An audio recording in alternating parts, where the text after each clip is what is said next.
Chilli powder అన్ని రకాల వంటలకు పచ్చళ్లకు సరైన chilli powder. No colour no chemicals. చెప్పిన తర్వాత ఐ మిస్ యూ అని చెప్పండి కానీ ఏమంటారు ఇప్పుడు యుఎస్ లో ఉన్నారు.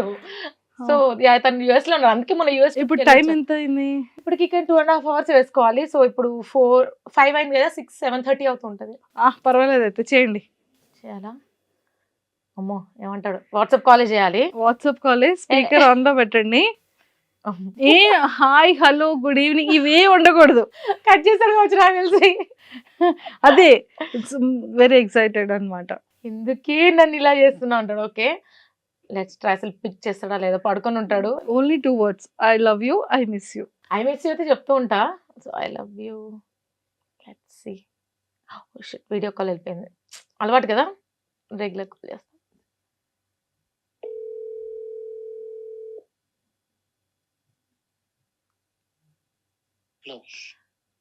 I love you and I miss you.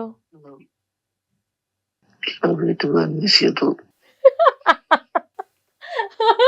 Okay so నేను ఐ డ్రీమ్ కి ఇంటర్వ్యూకి వచ్చా, ఇప్పుడే చెప్పా అతను మార్నింగ్ అవుతుంది అంటే ఒకసారి కాల్ చేసి మాట్లాడంటే చేసా. Bye see ya. అతను ఐ లవ్ యూ అనగానే ఎంత హ్యాపీగా ఫీల్ అయ్యి ఉంటారు. 2 wings వచ్చి ఉంటాయి. ఐ మిస్ యూ అనగానే సో స్వీట్ అనుకుని ఉంటారు. వెంటనే 2 రెక్కల్ని ఇలా దించేసి ఆ సో స్వీట్ కాస్త సో హాట్ చేశారు. అంటే లాంగ్ డిస్టెన్స్ చాలా కష్టం కదా. చాలా నేను అదే అంటుంటా, మేబీ మాది మ్యారేజ్ అయ్యి 2 kids ఉండి ఆ బాండింగ్ ఉంది కాబట్టి ఉండగలుగుతున్నాం. కానీ నాకు తెలిసిన ఎంత మంది ఇట్లా వేరే కంట్రీకి చదువుకోవడానికి వెళ్ళి రిలేషన్ లో ఉండి వెళ్ళాక బ్రేకప్ అయింది మామ, బ్రేక్ వెళ్ళంగానే మారిపోయింది మామ, ఇదే నడుస్తూ ఉంటాయి. సో లాంగ్ డిస్టెన్స్ తోటి ఆ understanding not at all easy thing, చాలా ఉంటుంది. ఎమోషనల్ చాలా కష్టం. అందులోనూ 2 kids ని ఇక్కడ చూసుకుంటూ తను అక్కడ ఉండి అంటే నాకు అనిపిస్తుంది అప్పుడు మిస్ యూ గుర్తొస్తున్నావు అని. చెప్తే ఎక్కడ డల్ అయిపోతున్నాడు నేను చెప్పను, తనకు అలా చెప్పాలంటుంది కానీ తను కూడా చెప్పడు, అయ్యో చెప్తే మళ్ళీ ఇది ఫీల్ అవుద్ది అని. ఇద్దరికి ఉంటుంది, ఇద్దరం చెప్పుకోము, జస్ట్ అట్లా గో విత్ ద ఫ్లో ఉంటూ ఉంటుంది. సో ఎందుకని మీరు బ్రోతో లేరు అంటే లైక్ అక్కడ తను ఇక్కడ మీరు? తనకి ప్రాజెక్ట్ వర్క్ మీద వెళ్ళా, 2 years అవుతుంది, ఈ ఇయర్ వచ్చేస్తా అన్నాడు. సో ఆలోపు ఒక ట్రిప్ వేసుకుందాం అని చెప్పి మొన్న యూఎస్కి వెళ్ళి వచ్చా. అందుకే సో కిడ్స్ తో వెళ్ళి ఫుల్ ఎంజాయ్ చేసి వచ్చా. ఐ థింక్ ఈ ఇయర్ వచ్చేస్తాడు. సో మనం 1-2 అంటే ఇష్టం ఉన్నప్పుడు 1 monthకే కష్టంగా ఉంటుంది, అట్లానే 1 year ఉంటున్నా అంటే శబాష్ స్వాతి అనిపించింది. But it's a tough time.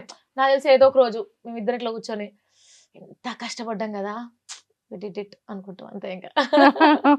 Okay so బాగా అంటే ఈ 1.5 ఈ 2 years లో మీరు బాగా మిస్ అయిన సందర్భం ఏంటి? అంటే ఏదో ఒక సందర్భం అయితే ఉంటుంది కదా కన్ఫామ్ గా.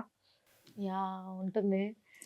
మెయిన్ గా కిడ్స్ నాకు మా అపార్ట్మెంట్స్ లో చిన్న పిల్లల్ని వాళ్ళ పేరెంట్స్ వాళ్ళ ఫాదర్ ఎక్కువ బైక్ ఎక్కించుకొని తిప్పుతూ ఉంటారు. సండే వస్తే అట్లా బయటకు తీసుకెళ్తుంటారు. సో మా 2 kids కి నేనే తీసుకెళ్ళాలి. అంటే ఇటు మదర్ రోల్ చేస్తూ ఇటు ఫాదర్ రోల్ 2 బ్యాలెన్స్ చేయడం చాలా కష్టం. సో అలా వాళ్ళు ఎవరైనా వెళ్ళినప్పుడు పిల్లలు నాతోటి డాడీని మిస్ అవుతున్నా, డాడీ గుర్తొస్తున్నా అన్నప్పుడు మస్తు బాగా అనిపిస్తుంది. బట్ ఇదిగో ఇప్పుడు ఇట్లనే మళ్ళీ చేంజ్ అయ్యి చలో చలో మనం బయటకు వెళ్దాం పదండి, ఏం కావాలి ఐస్ క్రీమ్ కావాలా, చలో చలో. సో మూవ్ ఆన్ అవుతూ ఉంటారు అనమాట. చాలా చాలా కష్టంగా ఉంటుంది. Not all easy. మొన్న యూఎస్ నుంచి వచ్చినప్పుడు కూడా కరెక్ట్ ఇంకా సెండ్ ఆఫ్ చెప్పి తను అట్లా వెళ్ళిపోతున్నాడు, నేను క్యూలో ఉన్నాను, ఇంకా వెబ్ చెక్ ఇన్ కి రెడీగా ఉన్నాం అనమాట. సో ఆ మూమెంట్ లో చాలా ఎమోషనల్ ఫీల్ అవుతున్నా. బట్ 2 kids ఉన్నారు, వాళ్ళేమో ఇంకా బాయ్ పప్ప అని చెప్పి ఇట్లా తిరిగి చూస్తున్నారు. అది చాలా కష్టంగా ఉండే. బట్ ఇట్స్ ఓకే, ఇంకా 1 year అయితే వచ్చేస్తాడు, సో ఇంతేం ఉండదులే అని మూవ్ ఆన్. ఇట్స్ ఇంకా స్ట్రాంగ్ చేస్తూ ఉంటది అనమాట ఇలాంటి మూమెంట్స్. వచ్చేయండి బ్రో, చాలా తొందరగా వచ్చేయండి, చాలా త్వరగా వచ్చేయండి. వచ్చేస్తారు పక్కా వచ్చేస్తారు. 1 year. సో ఎన్ని ఇయర్స్ లో ఇద్దరిది? మాది 3 years of love. 3 years. So ఇంట్లో చెప్పాము, ఒప్పుకున్నారు, అరేంజ్ మ్యారేజ్ లాగా చేసేసారు, లవ్ మ్యారేజ్ లాగా ఎంజాయ్ చేస్తున్నాం. లవ్ మ్యారేజ్ లో ఎంజాయ్ చేస్తున్నారు. అది ఇది 2. ఓకే బాగా అంటే బెస్ట్ క్వాలిటీస్ ఏంటి అంటే బ్రోలో? అంటే ఇప్పుడు నిజంగా మీరు చెప్పేటట్టు ఏ రిలేషన్షిప్ అయినా సరే మ్యూచువల్ అండర్స్టాండింగ్, అంత పెళ్లి వరకు వెళ్ళే రిలేషన్షిప్లు ఏవీ లేవు మన నవే డేస్ లో చూస్తే అసలు. సో అలాంటిది మ్యారేజ్ చేసుకొని దాదాపుగా 12 years అవుతుందా? 12 years. 12 years ఈ మ్యారేజ్ రిలేషన్షిప్ లో మీ ఇద్దరి మధ్య వచ్చే గొడవల్ని ఎలా బ్యాలెన్స్ చేసుకునేవాళ్ళు? సో రిలేషన్‌షిప్‌ని ఎంత స్ట్రాంగ్‌గా చేసుకోగలిగారు? అసలు ఒక హస్బాండ్ వైఫ్ రిలేషన్, ఒక లవ్ అనే రిలేషన్ ఇంత స్ట్రాంగ్‌గా ఉండడానికి మెయిన్ రీజన్స్ ఏంటి? నన్నడిగితే ఫస్ట్ మన ఇండియన్ కల్చర్ లాగా వేరే కంట్రీలో వాళ్ళే చూస్తే ఫస్ట్ నిన్ను నువ్వు లవ్ చేసుకో. మనది మనం ఇష్టపడ్డాకే మిగతా వాళ్ళని ఇష్టపడగలుగుతాం. సో హ్మ్. నాకు నేను టైం ఇచ్చుకుంటా. ఒకరికొకరు రెస్పెక్ట్ ఇచ్చుకోవడం. అండ్ ఆ లవ్ అనేది కొంచెం గట్టిగుంటే వదిలిపోరు ఎక్కడికి. అస్సల ఛాన్సే లేదు. ఒకరి మీద ఒకరికి అంత ఎమోషనల్ బాండింగ్ ఉండాలి. ఓకే. అండ్ నన్నడిగితే అదే. దూరంగా ఉన్నా కూడా నా కోసం ఒక మనిషి ఉన్నాడు. అండ్ ఆయనలో నాకు బాగా నచ్చే విషయం ఏంటని అన్నారు గదా! ఓపిక. నేనెంత ఓరని భరిస్తాడు. అండ్ నేను గొడవ పడితే నేను వెంటనే మాట్లాడడానికి ఇట్లా గొడవైంది. 1 అవర్‌కి ఇక నాకు కోపం వస్తుంటది. మాట్లాడొచ్చు కదా! అలిగాను కదా! వచ్చి బుద్ధగరిచ్చు కదా! ఇట్లా ఎదురు చూస్తా ఉంటా. ఆయన అస్సలు దగ్గరికే రాడు. మళ్ళీ నేనే ఎళ్ళి అంటే ఒకరు అంటే ఆపోజిట్ అంతే. ఒకరు వింటే ఒకరు మాట్లాడాలి. ఒకరు కోపంగా ఉంటే ఒకరు భరించాలి. ఒకరు ఎక్స్‌ప్రెస్ చేస్తే ఒకరు ఎక్స్‌ప్రెస్ చేయరు. అట్లా క్వైట్ అపోజిట్ అనేది మ్యాచ్ అవుతుంది అంతే. అని అర్థం చేసుకోవడం. ఇప్పుడు నేనున్న ప్రొఫెషన్‌కి నేను ఆర్‌జే ఇంటర్‌వ్యూస్ తీసుకుంటూ ఉంటాను. టైం కుదరదు. కిడ్స్ తోటి ఇంత బిజీ ఉన్నా కూడా అన్నిటికి ఓకే. ఇప్పుడు ఇంటర్‌వ్యూ లేట్ అవుతుందా? ఓకే. సరే. ఈరోజు స్పెషల్ అకేషనా? ఓకే. సరే నేను చూసుకుంటాలే కిడ్స్‌ని. ఆ అండర్‌స్టాండింగ్ ప్రతి వుమెన్‌కి ఆ అండర్‌స్టాండింగ్ కావాలి. రాంగానే "వచ్చావా? లేట్ అయిందా? ఎందుకు ఇంతసేపు?" అనే కంటే రాగానే "అరే! టైర్డ్ అయినట్టున్నావు. కొంచెం కూర్చో పర్లేదు. వాళ్ళు తిన్నారు పిల్లలు. ఓకే. రిలాక్స్. నువ్వెలా ఉన్నావు? ఓకే." ఆ అటెన్షన్ రావాలి. అప్పుడే అరే! ఈ మనిషి కోసం ఎన్ని రోజులైనా వెయిట్ చేస్తా బై అన్నట్టు ఉంటుంది. Very good. అప్పుడే ఆ ఎఫెక్షన్ ఆ లవ్ కూడా కనిపిస్తది. అదే గదా! ప్రేమ ఉంటేనే ఏ పర్సన్ అయినా అలా చేయగలుగుతారు. అదే. సో ఇంకా మళ్ళీ బ్యాక్ టు మీ ప్రొఫెషన్‌కొస్తే యాహ్! అసలు ఈ ఆర్‌జేగా ఎన్ని years journey? Same 11 years 11, 12 years అవుతుంది. సో, మిర్చిలో జాయిన్ అయిన 1 ఇయర్‌కే మ్యారేజ్ అయిపోయింది. దెన్ బాబు, ఆ తర్వాత పాప. సో, 12 ఇయర్స్ అసలు తెలియలేదు. ఎక్కడ వలేసారు? మా ప్రీవియస్ కంపెనీలో తను ఐటీ ఎంప్లాయీ అన్నమాట. IT side. మనమేమో ఓహ్! మీరు కూడా బిఫోర్ ఐటీలో చేసేవాళ్ళా? ఆ! అందులో చేశాను. ఫస్ట్ అసలు నా కెరియర్ స్టార్ట్ అయింది కాల్ సెంటర్‌లో అన్నమాట. మనకి మిడిల్ క్లాస్ కష్టాలు.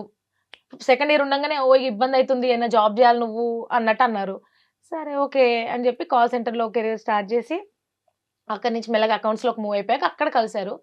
అలా అలా మాటలు పెరిగాయి. మంచిగా మాట్లాడుకున్నాం. అర్థం చేసుకున్నాడు మెయిన్‌గా. సో, అలా సెట్ అయిపోయింది.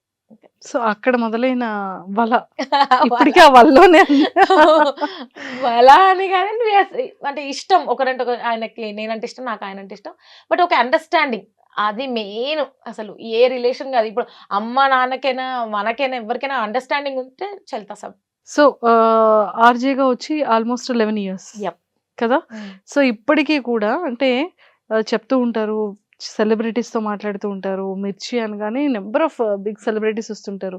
వెంకటేష్ గారు వచ్చారు. అండ్ సాయి పల్లవి గారు కూడా వచ్చారు. విజయ్ దేవరకొండ విజయ్ అందరి దేవరకొండ. ఇంటర్వ్యూస్ తీసుకుంటాం. యాహ్! అందరి యాహ్! ఇంటర్వ్యూస్ ప్లానెడ్‌గా చక్కగా మంచిగా చేస్తూ ఉంటారు. యెస్. సో ఒక్కొక్క సెలబ్రిటీతో మీకున్న అనుబంధం గాని, ఎక్స్‌పీరియన్స్ గాని, మెమరబుల్ మూమెంట్స్‌ని షేర్ చేసుకోండి.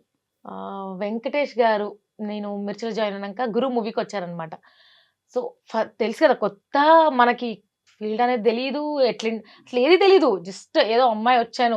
అంటే చెయ్యాలన్న ఇది లోపలుంది గానీ, మన దాంట్లో మనం కొత్తోళ్ళు పోతే ఏం మంచిగున్నావా? అంతా బానేనా? అంటాం. హాయిగానే షేక్ హ్యాండ్ హాయ్ అని చెప్పి షేక్ హ్యాండ్ ఇచ్చి, హగ్ ఇచ్చి కొంచెం అది మనకేం తెలీదు. సో, నేను అట్లనే ఉన్నా. సో, వెంకటేష్ గారు 'గురు' మూవీకొస్తున్నారు అనంగానే ఇంకా ఫస్ట్ టైమ్ నేను సెలబ్రిటీని దగ్గర నుంచి చూస్తున్నా. లోపల ఏదో తెలియని ఎక్సైట్‌మెంట్ అన్నట్టు. సో, నార్మల్‌గా అందరూ వెల్కమ్ చెప్తారు. రాగానే ఫ్లవర్స్ ఇచ్చో, బొకే ఇచ్చి వెల్కమ్ అని చెప్తారు. అలా కాకుండా కొంచెం డిఫరెంట్‌గా చేద్దాము అన్నా. "ఏం చేస్తావమ్మా నువ్వు?" అన్నారు.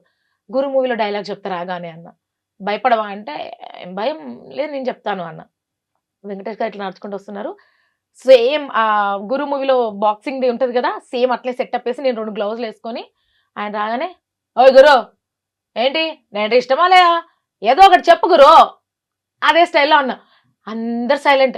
నాకేమో టెన్షన్. ఇప్పుడు ఆయన ఎంతగానో ఏమన్నా రివర్స్‌లో అంటే లవ్వుతిలా చూసి లవ్ యూ టూ అని ఫ్లవర్స్ తీసేసుకున్నారు. వెంకీ మామతో నేను లవ్ యూ టూ చెప్పించుకున్నా అని చెప్పి ఇక ఆ రోజు మొదలైంది. సో, అప్పటిదాకా కొంచెం సెలబ్రిటీస్ అంటే కొంచెం భయం. జంక్ ఉండేది. ఒక్కసారి మన వెంకి మామని కలిసాక హి ఈజ్ సో స్వీట్. అప్పుడు అర్థమైంది. అందరూ మనలానే, మనమే వాళ్ళని దూరం పెట్టుకున్నాం. అమ్మో! అని దూరం పెడతాం గానీ, దే ఆర్ లైక్ అస్. మనలానే మాట్లాడతారు, మనలానే ఉంటారు. మేబీ కొంచెం లైఫ్ స్టైల్ డిఫరెంట్ ఉండొచ్చు గానీ, they are like us only. Devarakonda గారు, విజయ్. విజయ్ దేవరకొండ. సో తను పెళ్లి చూపులు మూవీకొచ్చాడనమాట. వచ్చినప్పుడు సేమ్ ఇలానే డిఫరెంట్‌గా వెల్కమ్ చేయాలని చెప్పేసి చీర కట్టుకొని సేమ్ కాఫీ మగ్ పెళ్లి చూపులు కదా! ఇట్లా తీసుకెళ్ళి పెళ్లి చూపుల్లాగా ఇట్లా ఇచ్చి, "మీరు నాకు నచ్చారు. మీరు ఓకే అంటే ఇంటర్వ్యూ చేద్దాము." ఇలా ఇలా సేమ్ పెళ్లి చూపుల థీమ్‌లో అనమాట.